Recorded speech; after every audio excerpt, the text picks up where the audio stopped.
किया बड़ा खुलासा, पशुपति पारस की सच्चाई आई सामने। जी हां, लोक जनशक्ति पार्टी के राष्ट्रीय अध्यक्ष चिराग पासवान पर पशुपति पारस लगातार हमला करते रहते हैं। उन्होंने कई बार कहा है कि उनका चिराग से कोई रिश्ता नहीं है। वहीं पशुपति पारस आए दिन चिराग के दोस्त सौरभ पांडे का भी नाम लेते रहते हैं और कहते हैं कि उसी के बहकावे में आकर पार्टी में टूट हुई है। ऐसे में सौरभ पांडे ने भी बड़ा खुलासा किया है। यहाँ आपको बता दें कि सौरभ पांडे ने कहा है कि 2020 में उन्होंने बिहार फर्स्ट बिहारी फर्स्ट की डॉक्यूमेंट्री बनाई और उसके अनुसार ही चिराग पासवान को चलने के लिए कहा। उन्होंने कहा कि इसका नतीजा है कि आज चिराग पासवान ने भले ही बिहार में सीट ना लिया हो, लेकिन युवाओं के चहेते बने हुए हैं।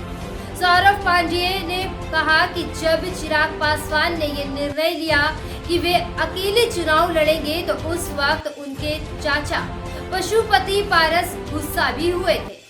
उन्होंने कहा कि वैसे उस वक्त चिराग पासवान के पास पैसे नहीं थे, वहीं पार्टी फंड में मात्र 3 करोड़ से 3.5 करोड़ रुपए थे और उसी रुपए में चिराग पासवान ने चुनाव लड़ा था।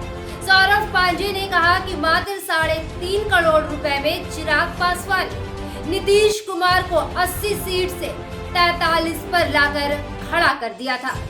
उन्होंने कहा कि ये सबसे बड़ी काबिलियत चिराग पासवान की थी। वहीं सौरभ पांडे ने पशुपति पारस के 2020 का प्लान आउट कर दिया। उन्होंने कहा कि रामविलास पासवान जब अंतिम दौर से गुजर रहे थे तो उस वक्त अस्पताल में ही वे पशुपति पारस पर काफी गुस्सा हुए थे और उन्हें पार्टी से निकाल देने की बात कही थी। लेकिन चिराग पासवान और उनकी मां ने ये कहा था कि घर की बात है, घर में रहने दीजिए। उन्होंने कहा कि पशुपति पारस चिराग से सिर्फ इस कारण गुस्सा है कि 2020 में उन्हें पार्टी का टिकट बेचने का मौका नहीं मिला, क्योंकि रामविलास पासवान के समय में टिकट देने का काम उन्हीं का रहता था।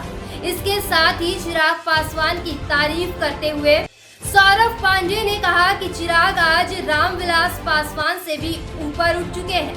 उन्होंने कहा कि उस वक्त जब रामविलास पासवान किसी जिले में जाते थे तो 15 से 20 लोग बहुत मुश्किल से पहुंचते थे, लेकिन आज चिराग पासवान अकेले कहीं जाते हैं तो उन्हें देखने वालों की भीड़ लग जाती है। इस तरह सौरभ पांडे ने चिराग पासवान को रामविलास पासवान से भी लोकप्रिय नेता बताया। साथ ही उन्होंने ये भी खुलासा किया कि किस तरह चिराग पासवान ने नीतीश और पशुपति के अरमानों पर पानी फेर दिया है। अगर आपको हमारे वीडियोस अच्छे लगते हैं तो इसे लाइक करें, ज्यादा से ज्यादा शेयर करें और रबजी लाइव को सब्सक्राइब करना ना भूलें। धन्यवाद।